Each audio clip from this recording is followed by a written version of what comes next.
Hello, അസ്സാം വലൈക്കും.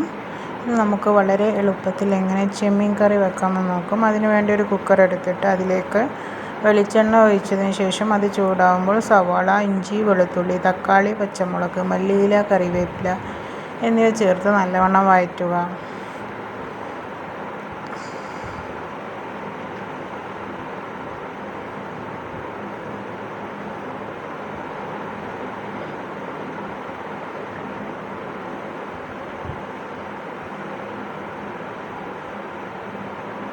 അതിനുശേഷം മസാലകളായിട്ടുള്ള കുരുമുളക് പൊടി, മഞ്ഞൾപ്പൊടി, മല്ലിപ്പൊടി, മുളക് പൊടി എന്നിവ കുറച്ച് ഇട്ടിട്ട് വീണ്ടും വഴറ്റുക. ഉപ്പ് എന്നിവ ചേർക്കുക. കഴുകി വെച്ച ചെമ്മീൻ ഇതിലേക്ക് ഇടുക.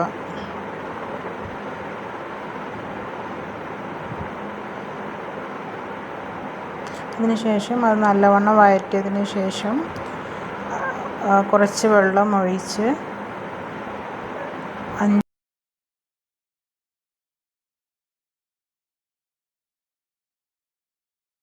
5-6 വിസിൽ അടുപ്പിച്ചതിന് ശേഷം തുറന്നു നോക്കിയാൽ നമ്മുടെ ചെമ്മീൻ ഇവിടെ റെഡി ആയിട്ടുണ്ടാകും.